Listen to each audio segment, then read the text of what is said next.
የታሰረች ምን ታገኛላችሁ? አህያ ታገኛላችሁ። ምስለ እዋላ ከግልገሏ ጋር አህያዋን ምን ትሏታላችሁ? ታገኟታላችሁ።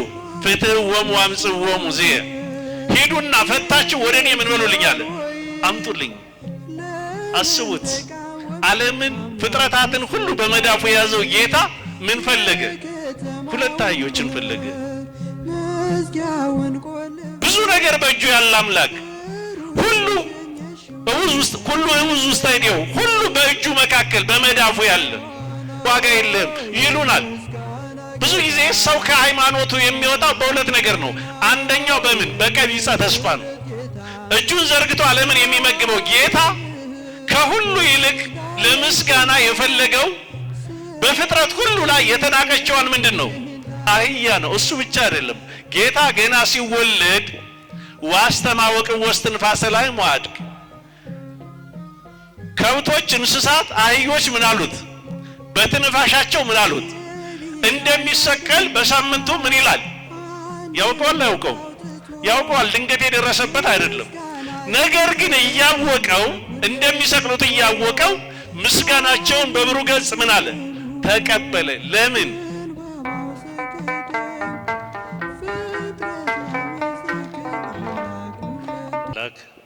አሜን። ክቡር አባታችን እዚህ ታላቅ ካቴድራል የጸሎት አባት፣ ክቡራን መምህራነ ወንጌል፣ አበው ካህናት፣ ወንድሞች ዲያቆናት፣ በእግዚአብሔር የምሕረትና የፍቅር አደባባይ የተሰበሰባችሁ የልዑል እግዚአብሔር ቤተሰቦች ሁላችሁም በልዑል እግዚአብሔር ፍጹም ሰላም እንደምን ዋላችሁ? እንደምን ቆያችሁ? እንደምን ሰነበታችሁ? አሜን። የምሕረትና የይቅርታ ባለቤት ልዑል አምላካችን በዚህ በምሕረቱ አደባባይ ስለሰበሰበን በመግቦቱና በቸርነቱ በይቅርታው ስላልተለየን ክብርና ምስጋና ለስም አጠራሩ ይሁን። እንደ እግዚአብሔር መልካም ፈቃድ ባለን ጥቂት ደቂቃ ሕያው ቃሉን የምንማማርበት የትምህርታችን ርዕስ የሚሆነው እግዚኦሙ ይፈቅዶሙ ለጌታ ያስፈልጉታል በሚል ርዕስ እንማማራለን። አምላካችን መንፈስ ቅዱስ በመካከላችን ተገኝቶ የራቀውን አቅርቦ የረቀቀውን አጉልቶ ሕያው ቃሉን እንዲመግበን ቅዱስ ፈቃዱ ይሆንልን። እኛም በልማድ ሰሚዎች በልማድ ተናጋሪዎች ብቻ ሳንሆን በምንሰማው ቃል ተለውጠን ፍሬ እንድናፈራ አምላካችን የጥበብ ባለቤት የእምነት ኃይልና ጉልበት ለሁላችንም ያድለን። ለጌታ በሉ እስኪ ያስፈልጉታል።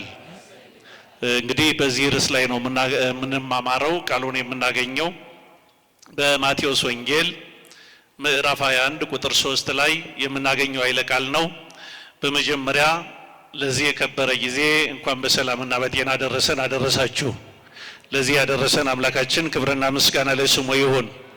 የመጀመሪያው እንደምታውቁት የምንጾመው ጾም ጌታችን መድኃኒታችን ኢየሱስ ክርስቶስ 40 መዓልት 40 ሌሊት ጾሞ ጸልዮ ያ 40ው ሱባኤ የተፈጸመበት ዕለት ዛሬ ነው። ሳምንቱ ዘወረደ የምንለው ራሱን የቻለ ምስጢር አለው። ስትማማሩ ሰንብታችኋል። ከቅድስት ጀምሮ ስንቆጥር ቀጣዩ ደግሞ ሰሙነ ሕማማት የክርስቶስን መከራውን ሕማሙን የምናስብበት ስለሆነ ይሄ 40ው ቀን ግን ከቅድስት ጀምሮ ስንቆጥረው የሚያልቀው መች ነው? ዛሬ ነው። በቤተ ክርስቲያን ይሄ ዛሬ የክርስቶስ ሱባኤ የተፈጸመበት ነው። ይህን እናስባለን።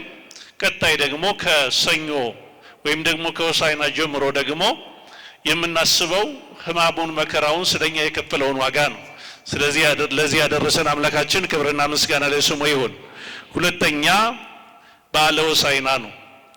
በዓለ ሆሳዕና በጾመ ድጓው ከገባ ቆይቷል። በአገልግሎቱም ደግሞ ከዛሬ ጀምሮ ከዛሬ ምሽት ጀምሮ ያለው ደግሞ ስለ ሆሳዕና ምን የሚል ነው የሚነገርበት ሰዓት ነው። ጌታችን መድኃኒታችን ኢየሱስ ክርስቶስ 9 ንዑሳንና 9 ደግሞ አበይት በዓላት ከምንላቸው የጌታ በዓላት አንዱ ሆሳዕና ነው። ሆሳዕና ጌታችን መድኃኒታችን ኢየሱስ ክርስቶስ ትሕትናውን፣ ክብሩን፣ መለኮታዊ ስልጣኑም ትሑት የሆነ ባህሪውም የተገለጠበት ነው። ጌታችን በለበሰው ሥጋ ሰው ሆኖ ወደ ዓለም ከመጣ በኋላ ካሳያቸው የትህትና ዕለታት አንዱ ሆሳዕና ነው። ደግሞ ክብሩ በዛ ትህትናው ደግሞ ምን ብሏል? ተገልጧል። ትህትናን ከመለኮታዊ ክብሩ ጋር የተገለጠበት ሌሎች በዓላት ላይ ሌሎች ታሪኮች ላይ ስናይ አንዳንድ ቦታ ላይ ትህትናውን ብቻ አንዳንድ ቦታ ላይ ደግሞ መለኮታዊ ስልጣኑን ብቻ ምን እንላለን እናያለን። እነዚህ ግን ሁለቱ በለበሰው ሥጋ በአህያ ውርንጫ ላይ ተቀምጦ ምን ብሏል? ታይቷል። በመለኮታዊ ስልጣኑና ክብሩ ደግሞ ምን ብሎለታል? ምስጋና አምልኮት ምን ብሎለታል? ቀርቦለታል። እና በቤተ ክርስቲያን ጌታችን መድኃኒታችን ኢየሱስ ክርስቶስ ከሚታሰብባቸው በዓላት አንዱ ሆሳዕና ነው። የሆሳዕና በዓል አራቱም ወንጌላውያን ልክ እንደ ትንሣኤው እንደ ስቅለቱ አብረው ምን ብለውታል? ጽፈውታል። የማቴዎስ ወንጌል ምዕራፍ 21 ከቁጥር 1 ጀምሮ ስታነቡ፣ የሉቃስ ወንጌል ምዕራፍ 19 ከቁጥር 28 ጀምሮ ስታነቡ፣ የዮሐንስ ወንጌል ምዕራፍ 12 ከቁጥር 12 ጀምሮ፣ የማርቆስ ወንጌል ምዕራፍ 11 ከቁጥር 10 ጀምሮ ስታነቡ አራቱም ወንጌላውያን በተለያየ መንገድ ምን ብለውታል? ገልጠውታል። የሆሳዕና በዓል ለማስተማር ራሱ አራት መንታ ነው። ወደ የትኛው እንሄዳለን? በጣም ብዙ ነገሮችን የያዘ ነው። ትህትናውን ብናይ፣ ምስጢሩን ብናይ፣ አህያ የመረጠበትን አንደበታቸው ያልተፈታ ሕፃናት ምስጋና እንዳቀረቡለት፣ ሊሰቀል 5 ቀን ሲቀረው ይህ ምስጋና እንደቀረበለት፣ ሊሰቀል ነገ ልብሱን አውልቀው ራቆቱን ቀራንዮ ላይ ሊሰቅሉት ልብሳቸውን አውልቀው ምን ብለውለታል? አንጥፈውለታል። የዓለምን ተለዋዋጭ ባህሪ አሳይቶናል። እዚህ ሆሳዕና በአርያም ብለው ብሩክ ዘይመጽእ በስመ እግዚአብሔር ብለው ያመሰገኑትን ጌታ ደግሞ ሳምንት ሳይሞላው ራቆቱን ቀራንዮ ላይ ምን ብለውታል? ሰቅለውታል። ወደ ኢየሩሳሌም በክብር እንደተቀበሉት ከኢየሩሳሌም ውጪ ለምን ኃጢአተኛ ነው በደለኛ ነውና በከተማችን በመቅደሳችን በር አይሰቀልም ብለው ወንጀለኞች በሚሰቀሉበት ቦታ ላይ ምን ብለውታል? ሰቅለውታል። ይሄ ክርስቶስን ለሚመስሉ ክርስቲያኖች ሁሉ በዚህ ዓለም ላይ ምን ያህል መከራ እንደሚደርስብን ያሳየናል። ዛሬም በመስሪያ ቤታችን እንደዛው ነው አይደል? ዛሬ ተመስግናችሁ ተሸልማችሁ የወጣችሁበት መስሪያ ቤት በመነጋታው ስትመለሱ በአንድ ነገረኛ ምክንያት በአንድ ከሳሽ ምክንያት ታሪካችሁ ተበላሽቶ ታገኙታላችሁ። ስለዚህ በዓለም ምን ያህል ሕይወት እንደሚቀያየር ክርስቶስ አሳይቶናል። እንደሚሰቀል በሳምንቱ ምን ይላል? ያውቀዋል አያውቀው? ያውቀዋል። ድንገት የደረሰበት አይደለም። ነገር ግን እያወቀው እንደሚሰቅሉት እያወቀው ምስጋናቸውን በብሩህ ገጽ ምን አለ? ተቀበለ። ለምን? እኛ ብንሆን ለመገደል፣ ለመሰቀል፣ ለመገረፍ 1 ሳምንት ቀርቶን ቢሆን ሰውነታችን በድንጋጤ በፍርሃት ምን ይላል? ያልቃል። እንደ ቆቅ በስጋት እንሞታለን። ነገር ግን ለሰማዕታት ጥብዓት ይሆናቸው ዘንድ በእስር ቤት በወህኒ ቤት ሆናችሁ ሞታችሁ መገደላችሁ ቀጠሯችሁ ቢደርስ እንኳን ምን አትበሉ፣ አትፍሩ፣ አትጨነቁ ብሎ አብነት ሊሆናቸው በደስታ ያንን ምስጋና ሲያቀርቡለት ምን ብሏቸዋል? ተቀብሏቸዋል። እና በዓለ ሆሳዕና በጣም ሰፊ ምስጢር አለው። ከነዛ ጥቂቷንና የተወሰነውን ምን እንላለን? እንማማራለን። አምላካችን ማስተዋሉን ያድለን። በዚህ በማቴዎስ ወንጌል ምዕራፍ 21 ከቁጥር 1 ጀምሮ ወቀሪቦ ጊዜ ኢየሱስ ኢየሩሳሌም በጽሐ ቤተ ፋጌ እንተ ገቦ ደብረ ዘይት፣ ጌታችን መድኃኒታችን ኢየሱስ ክርስቶስ ወደ ኢየሩሳሌም በቀረበ ጊዜ ይላል። በዚህ ዓለም ላይ 3 ዓመት ከ3 ወር ከተጠመቀ በኋላ ዞሮ ምን ብሏል? አስተምሯል። ፋሲካን አክብሯል። ይሄኛው አራተኛ ምን ይባላል? ፋሲካ ይባላል። በመጀመሪያው ፋሲካ ወደ ቤተ መቅደስ ሄዶ ምን ብሏል? ቤተ መቅደሱን ነፃ አውጥቶታል። ከዚህ በኋላ የምሰዋው እኔ ነኝ እንጂ እንስሳት አይሰውም ሲል መጨረሻ ላይም ደግሞ ያንን እንስሳ መጎተት ባያቆሙም የመጨረሻው ፋሲካ እሱ መስዋዕት ወደሚሆንበት ሰዓት ሲቀርብ ገና ሳምንት ወንዘ ሰሙን በዓለ ፋሲካ ሳምንት ሲቀረው ፋሲካው ሳምንት ሲቀረው ይህንን ወደ ኢየሩሳሌም ወደ መቅደሱ ሄዶ ደግሞ ቤተ መቅደሱ ላይ ምስጋና ቀርቦለት የመቅደሱ ባለቤት ለመቅደሱ ምሰዋው የመቅደሱ መስዋዕት ተቀባይ እኔ ነኝ ሲል በእንስሳት ሆኖ ምን ውሏል? ወደ መቅደሱ ሄዷል። በመቅደሱ ያሉትም ደግሞ ገስጹ አስተምሮ አይሁድን ገስጿቸዋል። መቅደሱን ነፃ አውጥቶታል። በዓሉ ግን ይመች ዘንድ ሆሳዕናውን አንድ ቀን ብቻ ስለምናከብረው ቤተ መቅደሱን ደግሞ ነፃ ያወጣባትን ቀን ወደዛ ወስደን ምን እንለዋለን? እናስበዋለን። የምክር የተግሳጽ ቀን ብለን ደግሞ ለይተን እንማማርባቸዋለን። እና ወደ ኢየሩሳሌም ተነስቶ ሲሄድ ይላል ወደ ቤተፋጌ ደረሰ ይላል። ቤተፋጌ ማለት የበለስ ቦታ ማለት ነው።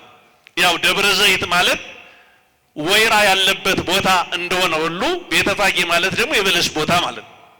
ብዙ ጊዜ በመጽሐፍ ቅዱስ ዘይትና በለስን በስፋት ታገኛላችሁ።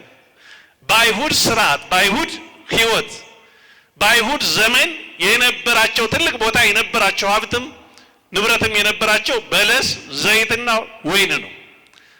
ያ መጽሐፍ ቅዱስ በእኛ ታሪክ ተጽፎ ቢሆን ደግሞ ምናልባት ስንዴና ጤፍ ነበር አይደለ? ምሳሌ እየሆነ ሊቀርብ የሚችለው በእነሱ በሚገባቸው ነው የተነገረው ማለት ነው።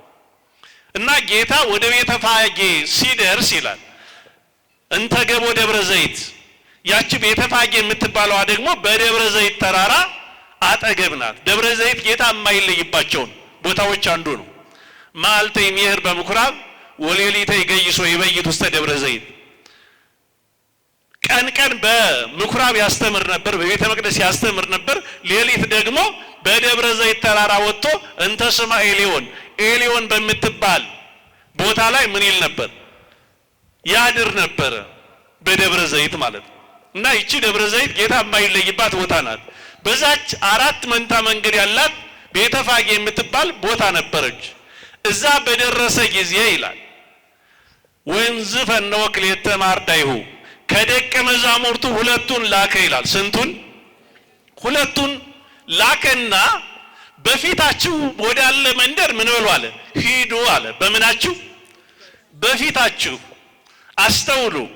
ጌታ በፊታችሁ ወዳለ መንገድ ሂዱ፣ መንደር ሂዱ ያለበት ምክንያት ነገ አገልግሎት ስትሄዱ የተፈቱትን የታሰሩትን ልትፈቱ፣ የባዘኑትን ልትፈልጉ ስትሄዱ ሰፈር፣ መንደር፣ ሀገር ሳትመርጡ ለታሰሩት ሁሉ ምን ትሉ ዘንድ በፊታችሁ ማለት መሄድ በሚገባችሁ ቦታ እንድትሄዱ እንጂ አማርጣችሁ እንዳትሄዱ ሲል ነው። በፊታችሁ ወዳለ መንደር አለ። ያሉበትን ያውቃል። ምኖቹ? አህዮቹ። በፊታችሁ ወዳለ መንደር ምን በሉ? ሂዱ። በዛም ደግሞ የታሰረች ምን ታገኛላችሁ? አህያ ታገኛላችሁ። ምስለ እዋላ፣ ከግልገሏ ጋር አህያዋን ምን ትሏታላችሁ? ታገኟታላችሁ። ፍትሕዎሙ ወአምጽእዎሙ ዝየ፣ ሂዱና ፈታችሁ ወደ እኔ ምን በሉልኝ አለ? አምጡልኝ። አስቡት። ዓለምን ፍጥረታትን ሁሉ በመዳፉ የያዘው ጌታ ምን ፈለገ? 2 አህዮችን ፈለገ። ብዙ ነገር በእጁ ያለ አምላክ ሁሉ እውዝ ውስጥ አይደው ሁሉ በእጁ መካከል በመዳፉ ያለ እጁን ዘርግቶ ዓለምን የሚመግበው ጌታ ከሁሉ ይልቅ ለምስጋና የፈለገው በፍጥረት ሁሉ ላይ የተናቀችዋን ምንድን ነው? አህያ ነው። እሱ ብቻ አይደለም። ጌታ ገና ሲወለድ ዋስተማወቅ ወስትንፋሰ ላይ ሟድቅ፣ ከብቶች፣ እንስሳት፣ አህዮች ምን አሉት? በትንፋሻቸው ምን አሉት? አሞቁት። እንኳን የእንስሳት ትንፋሽ ይቅርና የሰው ትንፋሽ እንኳን ይረብሻል አይደል?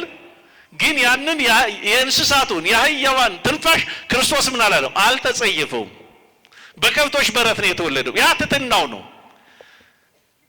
አኗኗራችን፣ ህይወታችን የተበላሸ ስለነበረ ያን የተበላሸውን ማንነታችን ሊያድስና አዲስ ሊያደርግ ጠረናችንን፣ ነውራችንን ሊያረቅ የመጣ አምላክ ስለሆነ በማይገባ በተናቀ ቦታ በተዋረደ ቦታ ምን አለ? ተገኘ። አዳም ያለ ቦታው ስለተገኘ አምላክ ሰው ሆኖ አዳም ከወደቀበት በታች ተወልዶ ተገኘ። በከብቶች በረት ተገኘ። አሁን ደግሞ ብዙ እንስሳት ይፈልጋሉ። አህያን በጣም ለተናቀ ነገር ካልሆነ በስተቀር ለቁም ነገር ማን ይፈልጋታል? ለከበረ ነገር ማን ይፈልጋታል? በህይወታችን አንዳንድ ጊዜ ሰው የማይፈልገን የሚመስለን ሰዎች አለን። ዋጋ የለሽ አድርገው ሰዎች የሚነግሩን ሰዎች አሉ። አንተ እኮ በቃ አትራው ከዚህ በኋላ ዋጋ የለህም ይሉናል። ብዙ ጊዜ ሰው ከሃይማኖቱ የሚወጣው በሁለት ነገር ነው። አንደኛው በምን? በቀቢጸ ተስፋ ነው። ቀቢጸ ተስፋ እኔ ዋጋ የለኝም፣ አልጠቅምም፣ ዋጋ የለኝም። እንደው ተውትና እዚህ ምድር ላይ ምንም አይነት ባዶነት ውስጥ ብንሆን ለማን እናስፈልጋለን? አቤት በሰው ሰውኛው እንጂ ለማን እናስፈልጋለን? ለእናታችን አይደል? በየትኛውም በሽታ ብንጠቃ፣ በየትኛውም መከራ ብንሆን፣ ምንም አይነት ጸባያችን አስቸጋሪ ቢሆን፣ ምንም ባዶነት ላይ ብንሆን ለማን እናስፈልጋለን? ለእናት ዋጋ አለ። እንዲያውም ለደካማው እናት ትጨነቃለች፣ ለተናቀው ነገር እናት ትጨነቃለች። ጸባይ ለሌለው፣ ጤና ለሌለው እናት ምን ትላለች? ጸባይ የሌለው ከወጣ ጩኸት በሰማሽ ቁጥር ያ ጸባይ የሌለው ልጅ ከአንዱ ጋር ተጣልቶ ነው የምትለው። በቃ መልአከ ሞት ከሷ ልጅ ውጭ ማንን የሚከታተል አይመስላትም። እግዚአብሔር ከዛ በላይ ነው ለኛ። ዓለም ምንም ባዶ ምንም የሌለም ባዶ ቢያደርጉን፣ እግዚአብሔር ግን እኛን ይፈልገናል። ለጌታ ምን ይሉታል? ያስፈልጉታል። እግዚአብሔር እኛን የሚፈልግበት መንገድ እግዚአብሔር እኛን አስፈልጎ ነው ሳይሆን አስፈልጎን ነው። ምን ብሎን? አስፈልጎን። የምትሰሩበት መስሪያ ቤት አለ አይደል? የምትሰሩበት መስሪያ ቤት የተቋቋመው እናንተን ለመጥቀም ነው ወይስ ደግሞ እናንተ ነው የገባችሁት ድርጅቱን ለመጥቀም? አቤት ድርጅቱ እናንተን ለመጥቀም ነው የተቋቋመው? አይደለም አይደል? እኛንን ድርጅቱን ለመጥቀም የተጠራ ነው። ደሞዝ የሚከፈለን ምን ስለምንል ነው? ስለምንሰራ ነው አይደል? ደሞዝ ስለሚከፈለን እንሰራለን። የምንሰራው ደሞዝ ስለሚከፈለን ነው።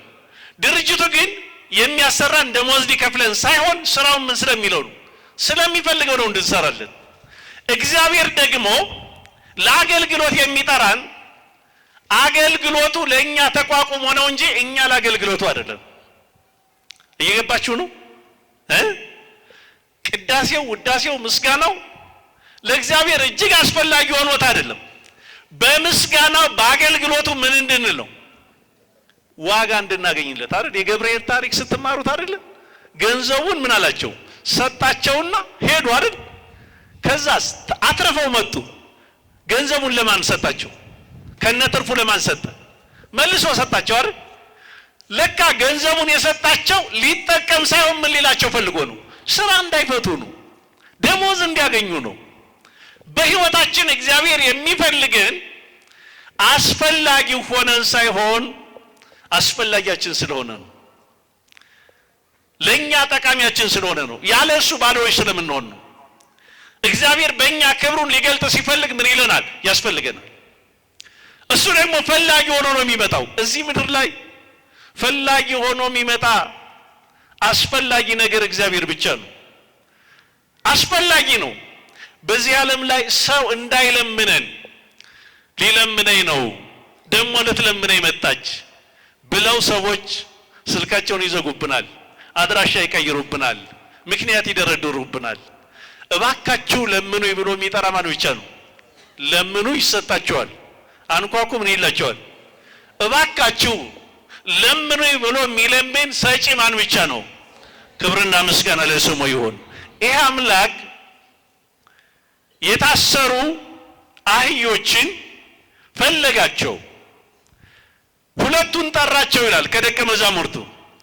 ሁለቱን ጠራና በፊታችሁ ወዳለ መንደር ምን በሉ ሂዱ። እነዚህ ሁለት ደቀ መዛሙርት ጴጥሮስና ዮሐንስ ናቸው። ጌታ የሚላኩትንም የተፈቱትን ነው የሚልካቸው። ምን ያሉትን? የታሰሩትን አይልክም። ይሁዳ የታሰረ ሰው ነው። በምን? በፍቅረ ነዋይ። አሁን ይሁዳ አህያ አምጣ ተብሎ ቢላክ እንደው አህያዋንስ ይዟት ይመጣል በጤናዋ? እንኳን እንዳትፈታት የሚል ሰው መጥቶ ይቅርና አምላኩን እንኳን ለመሸጥ ያልተመለሰ ሰው ፈቶ ያመጣል? እሱ እስረኛ እኮ ነው። እሱ አልተፈታም ራሱ። ያልተፈቱ መልእክተኞች ከሆኑ ፈተው ማምጣት አይችሉም። ስለዚህ የተፈቱትን ክርስቶስ የላካቸው አንደኛ ምን ያሉትን የተፈቱትን ቅዱስ ጴጥሮስ አህያውን ጥሎ የመጣ ጌታን አንድ አህያ ነበረው ይላሉ ሊቃውንት ሲያስተምሩ እና ሀደግነ ኩሎ ወተሎናከ ያለንን ሁሉ ምናልን ጥለን ምናልን ተከተልን እና ምን ነበረው ቢሉ ጴጥሮስ ምን አለ አንድ አህያ ነበረው ይላል። አሁን ጴጥሮስ አንድ አህያ ጥሎ የተከተለው ጌታ ሄድና አህያ ፈተና ይዘና ሲለው ምን ይላል? አህያም አስፈላጊ ከሆነ የኔንስ አህያ ለምን ጥየው መጣው? እዚሁ አብሮ ቢያገለግል አይሻለም ነበር? አሁን ጌታ ለምን እንደፈለገው የሚያውቀው ማን ብቻ ነው? ራሱ ባለቤቱ ብቻ ነው። ሄዱና የታሰረች አህያ ታገኛላቸዋል። ጌታን የሚወዱት ለጌታ ቃል የሚቀኑ የአምላክ ፍቅር የቀናላቸው የጸናላቸው ሁለቱ ደቀ መዛሙርት ሌሎችም ሐዋርያትም ጌታን ይወዱታል። ነገር ግን ፍቁረ እግዚእ ተብሎ በጌታ የሚወደድ ጌታን እጅግ የሚወድ ማን ነው? ዮሐንስ።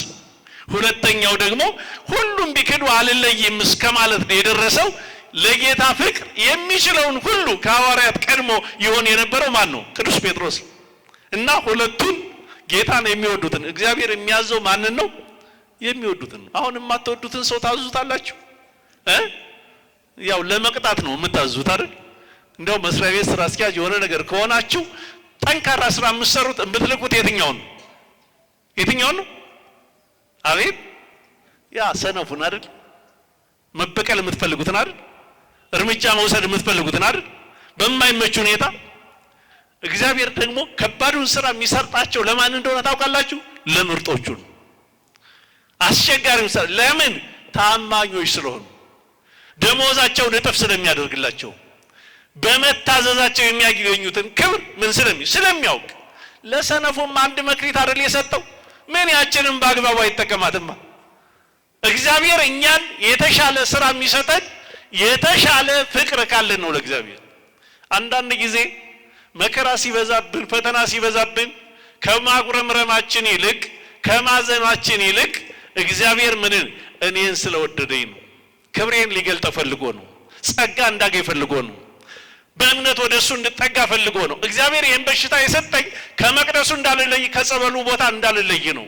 እግዚአብሔር ይህን ድህነት ያመጣብኝ እንዳልታበይ ነው ብሎ ማሰብ ያስፈልጋል። እግዚአብሔር በህይወታችን የሚልከን የሚሰጠን ነገር እኛ የምንጠፋበትን አይደለም። እናንተ እንኳ ይላል አይደል? አንትሙ ሰንዘኩ ያናም አንትሙ ወተአምሩ ሰናይ ሀብተ ወሂበ ለውሉድክሙ። እናንተ ክፉዎች ሆናችሁ ሳላችሁ እንኳን ለልጆቻችሁ መልካም መስጠትን ታውቃላችሁ። እፎን ካቡክሙ ዘበሰማያት። እንግዲያማ ከሆነ ተንኮል የሌለበት ክፋት የሌለበት አምላክማ ለእናንተ እንዴት መልካሙን አያውቅ? እናንተ እንኳ እውቀት የሚገድባችሁ ሆናችሁ በገባችሁና በተረዳችሁት ልክ ለልጆቻችሁ መልካም መርጣችሁ ከሰጣችሁ ሁሉንም የሚመረምር እግዚአብሔር ደግሞ ለልጆቹ ለማን ያዳላል? ያዳላል እንዴ? የበኩር ልጅ የለው፣ ታናሽ የለው፣ ታላቅ የለው። እግዚአብሔር ለሁሉ ፍቅር የሆነ ለሁሉ ሰጪ የሆነ አምላክ። ስለዚህ እኒህን ደቀ መዛሙርት ዮሐንስንና ጴጥሮስን ልኮ ሂዱና በፊታችሁ ወዳለች መንደር አለች ሂዱ። ለደቀ መዛሙርቱ ይህን ሲልካቸው የታሰረች አህያ ከውርንጫዋ ጋር ምን አለች እንዳለች ያውቃልና ሂዱና ፈታችሁ ምን በሉልኝ አምጡልኝ። ማንም አንዳች ቢላችሁ ለጌታ ምን ይሉታል ያስፈልጉታል በሏቸው። አያችሁ፣ ማንም ምን ቢላችሁ አንዳች ቢላችሁ ለምን ይህን ታደርጋላችሁ ቢላችሁ ጌታ ምን ይላቸዋል? ይፈልጋቸዋል። ለጌታ ያስፈልጉታል። ይህም ትእዛዘ ሐዋርያትን ማንም እንደማይቃወም ጌታ ለሐዋርያት ወደዚህ ዓለም ሲልካችሁ ለምን ትሰብካላችሁ፣ ለምን ታስተምራላችሁ፣ ለምን የታሰረውን ትፈታላችሁ ብሎ ቢጠይቃችሁ ነገስታቱ አያስቆሟቸውም። የሰጠዋችሁ መመሪያና ትእዛዝ የማሰርና የመፍታት ስልጣን ምድራዊ ነገስታት ምድራዊ ባለስልጣኖች ምን አይሉትም፣ ሊከለክሏችሁ አይችሉም። የሰጧችሁ ስልጣን በምድራዊ ሰዎች ምን አይልም፣ አይከለከልም። ለምን? ለጌታ ይፈልጉታል ወይም ደግሞ ጌታ ያስፈልጋቸዋል ብላችሁ ስትነግሯቸው ምን ይሏቸዋል? ይተዋቸዋል። አያችሁ፣ ይተዋቸዋል። ባይተዋችሁ ምን ይላል? እናንተ የሰጧችሁ ትእዛዝ ምን አለው? ኃይል አለው፣ ጉልበት አለው። ለምን ተከለከልን ብላችሁ እንዳትመለሱ። ዛሬ አሁን ከመለኮታዊ መመሪያ ይልቅ ሰማያዊ ምድራዊ መመሪያ ነው የምንፈራው። ተከልክሏል ተወስኗል ነው የምናስቀድመው። እግዚአብሔር አይወድም እግዚአብሔር አይፈቅድም ሳይሆን ምድራዊ ነገር ከዓለም ይልቅ ከነገስታቱ ይልቅ ለእግዚአብሔር መቅናት ሲገባን የእግዚአብሔርን ትእዛዝ የእግዚአብሔርን ቃል ምክንያት እየደረደር መመሪያ የምንጥስ እንደ ዘመኑ አመቻችተንና ነገሮችን አስተካክለን ለዓለም እንዲመች አድርገን የምንሰራቸው በጣም ብዙ ነገሮች አሉ። ግን ጌታ ለኔ ያስፈልጋሉ እኔ ያዘዝኩት ትእዛዝ ይቀድማል ብሎ ሐዋርያትን ላካቸው። ሄዱና ደቀ መዛሙርቱ አህዮቹን አገኟቸው። መፍታት ሲጀምሩ ለምን ታደርጋላችሁ ብለው ሰዎች ጠየቋቸው። አይ ጌታቸው ምን ይላቸዋል? ይፈልጋቸዋል። ተዋቸው፣ ይዘዋቸው መጡ። ወራሃኑ አልባሲሆሙ ወደ ጌታ ካመጣቸው በኋላ ደግሞ በአህያይቱና በውርንጫዋ ላይ ምን አደረጉ? ልብሳቸውን ጎዘጎዙ። ምናቸውን ጎዘጎዙ? ልብሳቸውን ከጎዘጎዙ በኋላ ጌታ በላያቸው ላይ ምን አለ? ተቀመጠ። ጌታ ሲቀመጥባቸው መሄድ ሲጀምሩ የሐዋርያት ልብስ አህዮቹ ትከሻ ጀርባ ላይ ነው የተቀመጠው። ይህ ከሆነ በኋላ ወደ ኢየሩሳሌም ወደ ቤተ መቅደሱ መሄድ ሲጀምር ብዙ ሕዝብ ተከተሉት። ከፊትም ከኋላም ያሉት ነጸፉ አልባሲሆሙ በልብሶቻቸውን ከትከሻቸው እያወለቁ ጌታ ለተቀመጠባት አህያና ውርንጫዋ ምን ማድረግ ጀመሩ? አነጠፉ። አስተውሉ። ጌታ ስለተቀመጠባት ያቺ አህያ ለምትራበድበት መንገድ ምን አደረገ?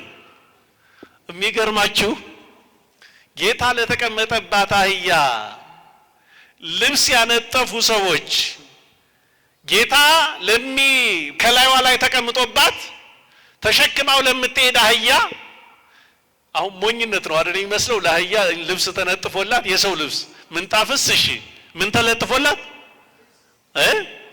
ልብስ ተነጥፎላት ስትራመድ ይህን ያደረጉ ሰዎች ምስጋናቸውና አገልግሎታቸው ትሕትናቸው መጽሐፍ ቅዱስ አክብሮ ከጻፈላቸው አራቱም ወንጌላውያን የእነዚህን ሰዎች አገልግሎት ክብር ሰጥተው ከተናገሩት የእግዚአብሔር የቃል ኪዳን ታቦት አንጥፈን ብንቀበለው ምን ሞኝነት ይሆናል? ጌታ ጥቂት ለተቀመጠባች ለተናቀችው አህያ ለደቂቃዎች ለሰዓታት ጌታ ከላይዋ ላይ ስለተቀመጠ ብቻ ልብስ ከተነጠፈላት ለንጽጽርም አይመችም እንጂ ለምሳሌም አይቀናም እንጂ ከስጋዋ ስጋ ከነፍሷ ነፍስ ነስቶ ሰው ለሆነባት ማህፀኗን ዓለም አድርጎ ለተቀመጠባት በትከሻዋ ለተሸከመችው በማህፀኗ ለወሰነችው በእቅፏ ለተሸከመችው እናቱማ ምን እናነጥፍላት ይሆን? ለዛች አህያ ያንን ነገር ለሱ ልብስ በማንጠፋቸው ለእግዚአብሔር ክብር ከሰጡ ጌታ ለተቀመጠባት አህያ ልብስ ያነጠፉ ሰዎች አምላካቸውን እንዳከበሩ መጽሐፍ ቅዱስ ከመዘገበላቸው ለእናቱ ምስጋና ብናነጥፍ ዝማሬ ብናነጥፍ ቢያንስ እንጂ ይበዛል እንዴ? ቢያንስ እንጂ እግዚአብሔርን እንደመካድ እግዚአብሔርን እንደማሳዘን እግዚአብሔርን እንደመዘንጋት ሊቆጠር ይችላል እንዴ? ደግሞስ ብናመሰግናት ጌታን የወለድሽ አምላክን ያስገኘሽ ማይደረ መለኮት ወላዲተ አምላክ ብለን እንጂ ሌላ ምን ምስጋና አለ? ሌላ ምን የሚጨመር ነገር አለ? ሌላ ምን የሚቀላቀል ነገር አለ? እና ልብሳቸውን ለአህዮቹ ምን አሉ? አነጠፉ። ደግሞ ሌሎች ደግሞ የዛፉን ጫፍ እየቆረጡ ቅጠሉን አነጠፉላቸው። ቅጠል ለሚበሉ እንስሳት ቅጠል ምንጣፍ አደረጉላቸው። በዚህ በኋላ ደግሞ ብዙዎች ከኋላና ከፊት ያሉት ሆሳዕና በአርያም ሆሳዕና ለወልደ ዳዊት ለዳዊት ልጅ መድኃኒት መባል ምን ይለዋል ይገባዋል። አስተውሉ። ኢየሩሳሌም የዳዊት ዘር ከሆኑ ነገስታት ተሹመውባት ሀገር ከመሩባት 600 ዘመን አልፎ ነበር። አንድ ቀን ከዳዊት ዘር ንጉስ ይወጣል ብለው ምን ይሉ ነበር ተስፋ ያደርጉ ነበር። እና ተስፋ ነበራቸው። ያ የዳዊት ንግስና የዳዊት ዘር ንጉስ ሆኖ ወደ ኢየሩሳሌም ሲገባ ምን እንላለን ነፃነታችን ይታወጃል ብለው ተስፋ ያደርጉ ነበር። ስለዚህ ክርስቶስ የዳዊት ዘር ስለሆነ በስጋ ወደ ኢየሩሳሌም ሲገባ ለዳዊት ልጅ ምስጋና ይገባዋል። በስጋ ስለተገለጠ በእግዚአብሔር ስም የሚመጣ ምን ያለ ነው የተባረከ ነው አለ ራሱ እግዚአብሔር ስለሆነ ይህን ምስጋና አቀረቡ። ሆሳዕና ማለት እባክህ አሁን አድን ማለት ነው። ዳዊት በመዝሙር 117 ቁጥር 28 ላይ ኦ እግዚኦ አድኅንሶ አቤቱ እባክህ አሁን አድን አቤቱ እባክህ አሁን ታደግ እያለ ምን ብሎ ነበር በምኞት ጮሆ ነበር። አሁን ብሎ ነበር። አሁን አልሆነም በዳዊት ዘመን። ያ ዳዊት አሁን አድን ብሎ የለመነ ማን አንተ ነህ አሉ። ዳዊት በትንቢቱ የተናገረለት ከሕፃናትና ከሚጠቡ አንደበት ምስጋናን አዘጋጀ የተባለለት አምላክ በስጋ ስለተገለጠ ሰው ሆኖ ወደ ዓለም ስለመጣ ያ ሁሉ ምስጋና በኢየሩሳሌም ምን አለለት ቀረበለት። ይሄን ምስጋና ይሄን ዝማሬ በመለኮታዊ ክብሩ መላእክት ሳይቀር የሚያመሰግኑት አምላክ በትህትና በአህዮች ላይ ስለተቀመጠ ምስጋናው ምን አላለም አልጎደለም። ወደ ትህትና ያመጣው ፍቅሩ ነው። ያዕቆብ ዘስሩ እየተባለ የቤተ ክርስቲያን ሊቅ ሲናገር ፍቅርህ ይላል ከሰማይ ከዘባነ ኪሩብ አውርዶ በአህዮች ትከሻ ላይ ምን አለ አስቀመጠ። የእግዚአብሔር ፍቅር የእግዚአብሔር ለሰው ልጆች ያለው ፍቅር ራሱ ትህትናው ተገለጠ። ነብዩ ዘካርያስ በትንቢተ ዘካርያስ ምዕራፍ 9 ቁጥር 9 ላይ ወበልዋ ለወለተ ጽዮን ለጽዮን ልጅ ለኢየሩሳሌም ለቤተ እስራኤል እንዲበሏት ናሁ ንጉሥኪ ይመጽእ ሀቤኪ ንጉሥሽ እነሆ ወደ አንቺ ይመጣል በአህያና በምኗ በውርንጫዋ ላይ ተቀምጦ ትሁትና ጻድቅ የዋህ ሆኖ ምን ይላል ይመጣል ተብሎ ትንቢት ተነግሮ ነበር። በዚህ በሆሳዕና በጣም ብዙ ምስጢሮች አሉ። 3 ነገሮችን ተነጋግረን ትምህርታችንን እንጨርስ። ስንት አልኳችሁ? ከ3 ካለፍኩ በሕግ አምላክ በሉኝ። እሺ ከ3 ካለፍኩ በሕግ አምላክ በሉኝ። ስለዚህ 3 ነገሮችን እናያለን። አንደኛው ጌታ በኢየሩሳሌም በአህያ ውርንጫ ላይ ሲገለጥ ሲመጣ በአህያ ላይ ሲቀመጥ የመጀመሪያው ትንቢቱ ተፈጽሟል። ምን አልኳችሁ? ትንቢቱ ምስጋናው ከሕፃናትና ከሚጠፉ አንደበት ምን ብለሃል ምስጋናን ተቀበልህ ተብሎ የተነገረው በዳዊት መዝሙር 7 ላይ የተቀመጠው ተፈጽሟል። ሁለተኛ በዚሁ ላይ በትንቢተ ዘካርያስ የተቀመጠው በአህያዋና በውርንጫዋ ላይ ተቀምጦ ይመጣል የተባለው ለኢየሩሳሌም የተነገረላት ትንቢት ምን ብሏል ተፈጽሟል። ይሄ ትንቢቱ ነው። ሁለተኛው ደግሞ ምሳሌው ነው። የአህያዋ ምሳሌ በጣም ብዙ ነገር አለ። የመጀመሪያው ምሳሌ አህያዋ የአሕዛብና የሕዝብ ምሳሌ ነው። አህያዋ ምን ያለች ናት? የታሰረች ናት። ውርንጫዋ ደግሞ ምን አላለች? አልታሰረች። የታሰረችዋ ምን አላት? ሕግ አላት። ያልታሰረችዋ ደግሞ ልቅ ናት። አሕዛብ ስርዓት ሕግ የላቸውም። ሁለቱም ላይ ተቀምጦባቸዋል። በሁለቱም ላይ አድሯል። በምን? በአዲስ ኪዳን። በብሉይ ኪዳን አህያ ምን ያለች ናት? የተናቀች ናት። በብሉይ ኪዳን ብቻ አይደለም በየትኛው መንገድ ብታዩት ምን ያለች ናት? የተናቀች ናት። አትመችም። አህያዋ ከእንስሳት ሁሉ በጣም ክቡር ናት፣ ከባድ ናት። በአህያ ላይ የተቀመጠው የሰው ልጅ ከክብሩ ዝቅ ብሎ ሰው እንደ እንስሳ ሆኖ ተብሎ የተነገረለት ስለነበረ ከደረጃው ከክብሩ ከልልና ወርዶ ታንቆ የነበረውን የሰው ልጅ ምን አለው? አከበረው። አድርባቸዋለሁ አለ። ስትፈቱ ምን ልባቸዋለሁ? አድርባቸዋለሁ። ውርንጫዋ ደግሞ ልቅ ስለሆነች ምን የላትም? ሕግ የላትም። በሁለቱም ላይ ምን ሆኗል? ተቀምጧል። ይሄ የሕዝብና የአሕዛብ ማደሪያ መሆኑን በሁሉም አድሮ የሚኖር አምላክ መሆኑን ያሳያል። በሌላ መንገድ ወደኛ ሕይወት ስናመጣው አህያዋና ውርንጫዋ እኛ ነን። አስተውሉ ክርስቲያኖች፣ ጌታችን ከፍጥረት ሁሉ እጅግ የተናቁትን ነው የፈለገው። ከተዋረዱት ሁሉ የተናቀችዋን አህያ ነው የመረጠው። በዚህ ዓለም ላይ እግዚአብሔር በተናቁት ምን ይላል? ይገለጣል። ግን ምን ስንል? ስንፈታ። በአንደኛ ቆሮንቶስ ምዕራፍ 1 ቁጥር 27 ላይ ጥበበኞችን ያሳፍር ዘንድ እግዚአብሔር የዓለምን ሞኝነት ምን አለ ይላል? መረጠ።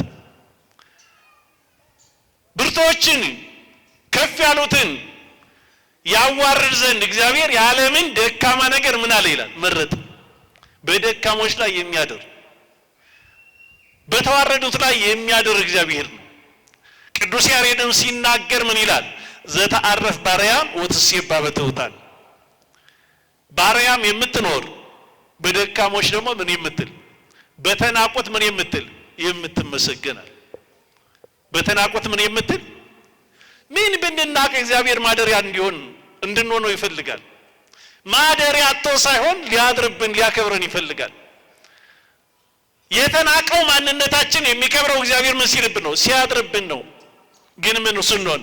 ስንፈታ። ደቀ መዛሙርቱን መጀመሪያ ሂዱና ምናል እኔ የማድርባቸው እንደታሰሩ አይደል ሲፈቱ ነው። አሁን ዛሬ ቤተ ክርስቲያን ለዚህ ነው ስጋ ወደሙን አንድ ሰው ከመቀበሉ በፊት ሐዋርያት ምን ይላሉ? ይላካሉ። ሄድና ምን ብለው? ፍታና አምጣልኝ። አያችሁ፣ አንዳንድ ሰው ዛሬ አሁን እንደው ንስሐ ሳንገባ ብንቆርብስ ይላል። በተለይ አሁን ይሄ ፋሲካው ሲደርስ ምን ሲደርስ ጊዜውን አባክኖ ይመጣና አንድ ሰው ምን ይላል? አልተፈታውም እንጂ ንስሐ ስጋው ደግሞ እቀበል ነበር ይላል። መፈታት ነፃ መውጣት እንዴት ሰው ይጣላል? አሁን ዛሬ ያልታሰራል፣ ህይወታችን ያልታሰራል፣ አይምሮአችን ያልታሰራል። ምንድነው ያሰረን? ወደ እግዚአብሔር እንዳንቀርብ። አስተውሉ እስኪ። አይምሮአችን ነፃ ነው? በስንት ነገር የታሰረው ተተብተው አንዳንድ ስራት እንደው እንስሳት ታውቃላችሁ፣ በአንድ ገመድ ካሰራቸዋቸው ገመዱ ረጅም ከሆነ ለመፈታት በጣሩ ቁጥር የበለጠ ምን ይላል? ገመዱ ምን ይላል?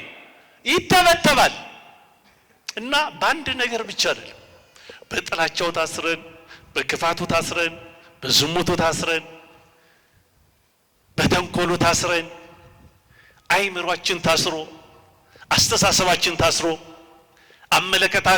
አመለካከታችን ታስሮ፣ ሁሉ ነገራችን የታሰረ ሞራል የለን። ሌላው ነገር ላይ በዚህ ቀጭንና አስቸጋሪ ዘመን ለመኖር የምንታገለውን ያህል ህይወታችንን ለመለወጥ የምንታገለውን ያህል ንስሐ ለመግባት ሩባን ታግለን እናውቃለን። ቁራሽ እንጀራ ለመብላት የምንዘምተውን ያህል ስጋውን ደሙን ለመብላት ለመጠጣት እንታገላለን። በሌሎች ልብ ውስጥ ለመግባት ከሌሎች ጋር ለመኖር ከእግዚአብሔር ጋር ለመኖር ዋጋ እንከፍላለን። ተውትና እንደው አንድ ወጣቶችም ስለምትበዙ ሴቶችም ወንዶችም እንደው አንድ ሱስ ቢኖርባችሁ በጣም የምትወዷት ሴት፣ ለሴትም ነው የምጠይቀው ለወንድ ብቻ አይደለም፣ በጣም የምታፈቅሯት ሴት ይሄኛውን ሱስህን ተውና አብረን መኖር እንጀምራለን ብትላችሁ ቀላል ነው አይደል? ሳምንት አይወስድባቸውም። ሴቶችም እንደዛው አይደል? የምንወደውን ሰው የኛ ምን ለማለት ለማድረግ የምንወዳትን ሴት ለኛ ምን ለማለት ለማድረግ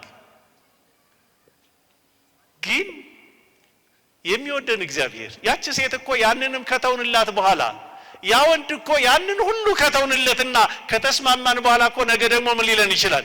አልፈልግሽም አልፈልግም ሊሉን ይችላሉ አይደል? አብረውን ላይሆኑ ይችላሉ፣ ቃላቸውን ሊያፈርሱ ይችላሉ አይደል? ዘወትር የሚፈልገን እግዚአብሔር ግን ይሄን ተውና ተከተለኝ ሲለን እሺ እንለዋለን?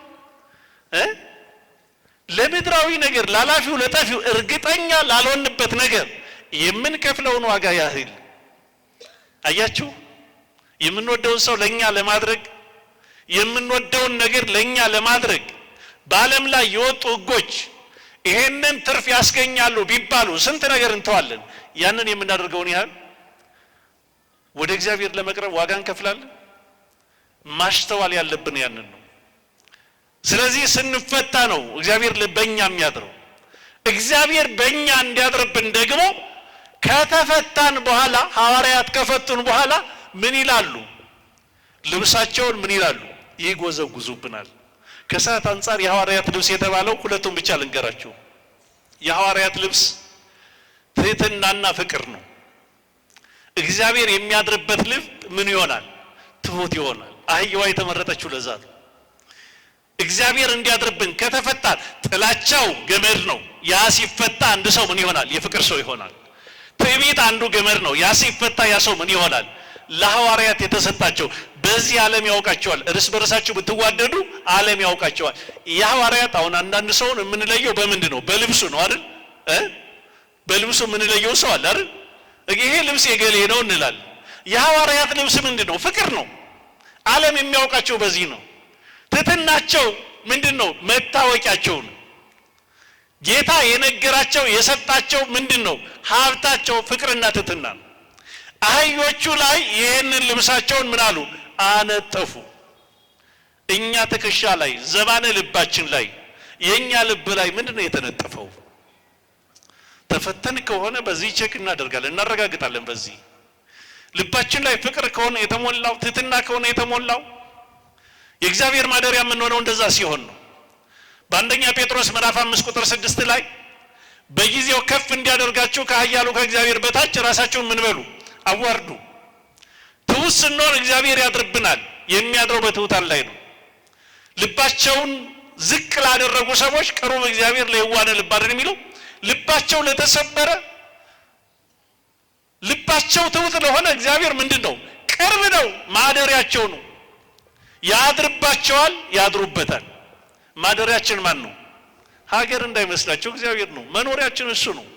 ልብሳችን እሱ፣ ሁሉ ነገራችን እሱ ነው። በላያችን ላይ ነው ወበውስጤትነ በውስጣችንም እርሱ ነው። በሁሉ ነገራችን እግዚአብሔር የሆነልን ከሆን ተፈተናል ማለት ነው።